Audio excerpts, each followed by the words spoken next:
Welcome to the talk exploring mental models of the right to informational self-determination of office workers in Germany. My name is Jan Tolstoff, and today I present a collaborative work by Florian Dehling, Delphine Reinhardt, Luigi Loiacono, and myself. As the title already suggests, the setting of this talk is the employment relationship in Germany. During regular employment, employees usually disclose large amounts of sensitive personal data to their employers. In Germany, this data usually includes the sharing of the social security number, bank account information, religious affiliation, and handicap allowance. The ongoing digitization of work processes also means that the volume of data is increasing and the type of data is becoming more diverse. This situation increases employees' vulnerability to privacy violations and poses a challenge to the preservation and protection of the fundamental right to privacy in employment. In Germany, employees' privacy is protected by the right to informational self-determination. This right warrants each individual transparency and personal control over the collection, use, and disclosure of personal data in all aspects of life. With the advent of the European General Data Protection Regulation in 2018, there are now also legally binding rules for employers to provide tools that empower employees to exercise the right to informational self-determination at work. Legislation tries to balance the difference in power between powerful data controllers such as employers and data subjects such as employees by making both jointly responsible for privacy protection. In particular, the GDPR resulted in new obligations for employers, including but not limited to making transparent which personal data are processed and for what purposes, providing information on risks and rights in a way that is comprehensible to employees, providing intervention options, weighing up their interests against employee privacy and protection needs. For their part, employees are expected to exercise their rights. We argue that this situation poses a dilemma. Privacy controls, which employers have to provide and guarantee for, but which are to be used by employees, can only protect privacy to the extent that employees' perceptions of their rights and obligations are sufficient. From human-computer interaction research, it is well known that people's internal perceptions, also called mental models, of a system, in our case the right to informational self-determination, considerably influence behavior. This poses the threat that if employees had false or significantly limited perceptions of their privacy rights, simply providing privacy controls would reduce the principles of the GDPR to absurdity because employees would simply not exercise their rights. To shed light on this matter, we explored the boundaries of the perceptions of informational self-determination at work by conducting a mental model study with 27 office workers in Germany. We focused on three key research topics. The first topic refers to the perception of categories of data and therewith associated terminology. That is, the right to informational self-determination stipulates different rules for the processing of different categories of data in the employment relationship. We have identified the following 6 terms that are frequently used in practice to describe different types of data. Please note that unlike in English, the literal translation of personal data into German means such data with a strong personal reference and must not be confused with the English legal term personal data. In practice, office workers are frequently confronted with these terms when interacting with data protection guidelines or software. For example, this is a single screenshot of an excerpt of a German privacy statement of a large office use provider in which 3 different terms are used interchangeably. The second research topic refers to the concept of informational self-determination at work. It is important to note that this right is exercised differently in the employment relationship than, for example, in private online use. This is because the right is not absolute and is limited by the work context. For example, data processing is permitted without formal consent of employees if the processing is either essential or permitted by national law or collective agreements. Employers also typically try to avoid consent, as it can be very difficult to manage consent in practice, especially because it can be revoked at any time. Transparency rights, on the other hand, remain largely unaffected and are quite extensive. At this point, we were interested in finding out to what extent employees were familiar with the concept of informational self-determination and what requirements for transparency and control they derive from it. Last but not least, the third research topic refers to employees' awareness of personal data processing.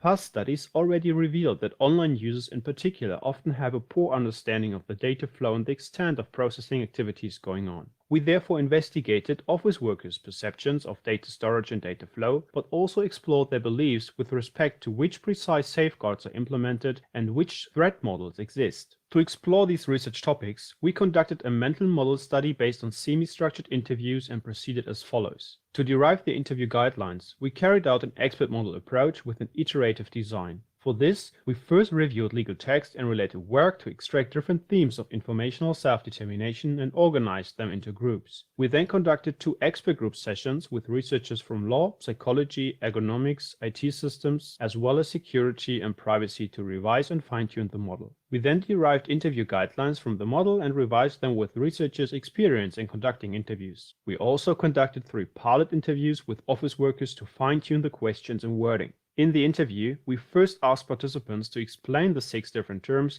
and provide examples with relation to their job. We then discussed all sorts of issues related to transparency and control over personal data in employment, concluding with the question of what informational self-determination means to them. We then asked how certain data were processed by their employer and emphasized on the involved processes, potential threats, and safeguards that participants believed to exist. Finally, respondents filled out a demographic questionnaire at the end of the interview. The interviews lasted between 30 to 90 minutes and were analyzed using an inductive coding approach by 2 coders. In total, we recruited 27 employees from 9 different organizations of different size. We had a balanced sex distribution and participants' age ranged between 24 and 58 years. Typical for office workers, the level of education in our sample was relatively high, since the minimal educational level was secondary school and 17 participants even held an academic degree. For our analysis, we divided our participants into 3 groups of different professional backgrounds and experience with data processing. The first group comprised administration employees who were mainly concerned with the management of financial resources and project controlling. The second group comprised computer scientists and software developers from security engineering, requirements engineering, and B2B software. The third group comprised employees with activities other than the processing of personal data and without a computer science background. 5 participants held a management or leadership position at the time of the interviews. Let us now have a look at our results. With respect to terminology and the perception of categories of data, our results are somewhat ambivalent. On the one hand, the answers we received indicate that the terms evoke adequate associations in a broader sense. In our coding, we identified recurring themes in the participants' explanations.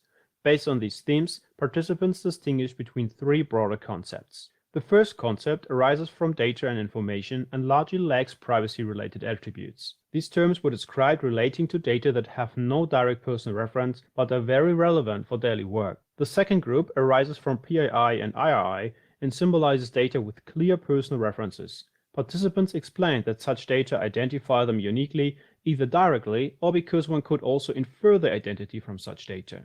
The third concept is defined by private data and symbolizes data with no business relevance and strong access restrictions. On the other hand, however, we received most contradicting statements about the term personal data. A quarter of participants claimed that it had no reference to a person, whereas another quarter claimed that this data directly concerned a person and their identity. I would like to remind that this does not refer to the English term personal data used by the GDPR, but data emphasizing the personal reference. Moreover, half of participants explicitly asked for clarification or stated that they struggled to identify meaningful differences between these 6 terms. Apart from the legal meaning, though, participants intuitively refer to different privacy boundaries in their explanations of the different terms. Here, the assumed business relevance played a decisive role for whether data belonged to the public or private sphere. This was associated with expectations of control and claims to ownership. However, participants made conflicting assumptions about privacy spheres, ownership and control for the same data concepts. Possible consequences of the identified lack of familiarity with these terms' legal meanings favors unintended privacy turbulences, either because employees access data without authorization or incorrectly assume no access because they do not understand the privacy rules. We therefore conclude that the use of common terms is likely to leave office workers in an uninformed state, since they are unaware of the rights and obligations that actually apply to them. Let us now turn to the second research topic, the concept of the right to informational self-determination at work. We divided the aspects discussed by our participants into 4 thematic categories. Based on these 4 categories, we then conducted a hierarchical clustering analysis to examine correlations among our participants. We identified a meaningful 3-cluster solution. We refer to the first group as privacy doctrinarists. The group comprises 8 participants who demanded the unrestricted validity of the right to informational self-determination at work, requiring full control over the processing of personal data. In addition, they partially recognized the value of ex-post control, and they were also the only group that recognized transparency as an important key aspect of privacy. Emphasis was put on information about which personal data are stored and who has access to data. The control-seeking pragmatists formed the second group, comprising 10 participants. For them, informational self-determination was tantamount to control over the disclosure of personal data. Mental models were characterized by the primary goal of limiting disclosure to absolutely necessary data. They defined self-determination as the key element of privacy and required employers to respect decisions to withhold data, though they tended to accept limitations to privacy due to employment.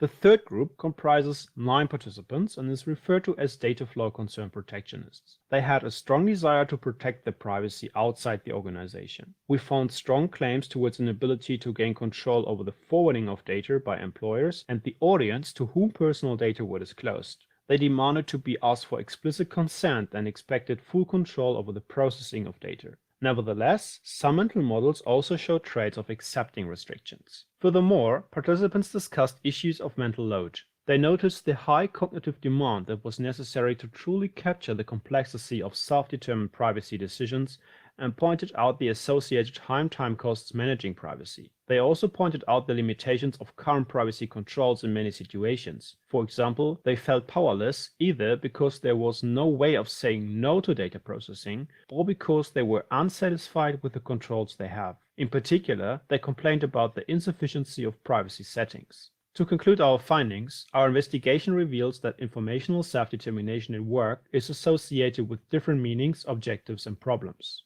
While our findings are consistent with previous work highlighting the importance of control over the gathering and handling of personal data, our results also indicate that transparency can be another important dimension. However, despite discussing aspects of transparency with all participants, our analysis does not provide an answer as to why 2 clusters ignored transparency as a key element of privacy.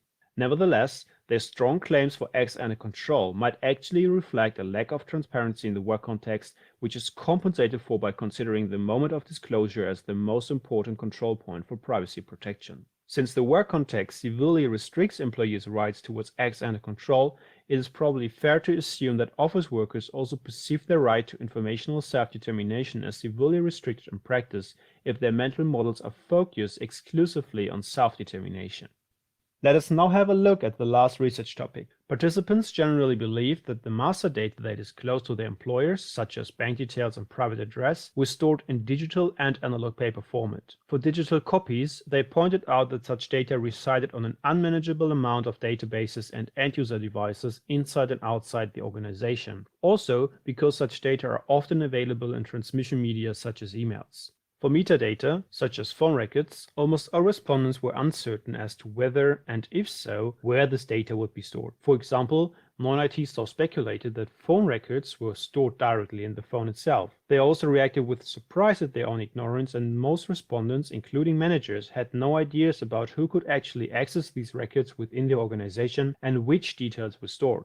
Concerning the processing of data in the course of payroll preparation, respondents had difficulties in clearly identifying the recipients of their data and were unsure which data were actually made available to whom. Let us now turn to the safeguards and threat models that our participants believed to exist. 9 participants explicitly stated that they were completely unaware of the extent to which safeguards existed for personal data and also expressed displeasure in realizing their knowledge gaps. Yet, the vast majority identified a functioning authorization concept in the form of role-based access control within the organization as the most important safeguard. Technical laymen in particular associated strong security convictions with the safeguard as the ultimate gatekeeper.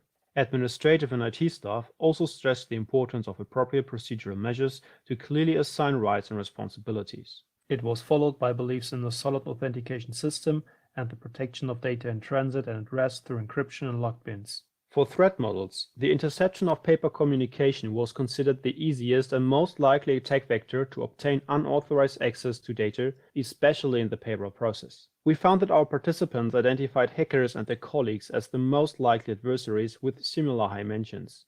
They claimed that colleagues posed a great threat to privacy since they were considered either vulnerable to socializing attacks, or inattentive and careless, or evil super administrators who could easily circumvent technical safeguards and access all data. To conclude, our participants put a lot of trust in digital data processing and in the infrastructure of their employers. They were also generally aware of the processing of data in various processes. However, they were unsure of the exact personal data being processed and the entities involved in the processing. Also, next to hackers, colleagues are perceived as a threat to privacy. We now come to the conclusion of our study. Our examination reveals a variety of issues of the perceptions, concepts, and awareness of the right to informational self-determination at work that could hinder employees from exercising it in practice. The most obvious boundaries are the one-dimensional views of this right as mere ex-ante control and the lack of awareness of personal data processing. To help employees identify the presence of personal data and the rules for processing that apply to specific data, we advocate using explicit descriptions rather than terminology that evokes inconsistent and contradictory associations. For this, employers may refer to the themes we identified. Concerning risk awareness, our investigation suggests that employees trust their employers with their data. While this is good news for employers, this trust relationships runs the risk of being severely disrupted in the event of a data protection incident. To prevent disillusionment and counteract uncertainty, it should be in employers' best interest to enhance the mental models of employees and further strengthen the trust culture by making personal data processing more transparent and provide details on the involved entities and the scope of safeguards. For control, there appears to be a disparity between the high demands for ex-ante control that we found and the degree of control that the legal framework and the work context allow.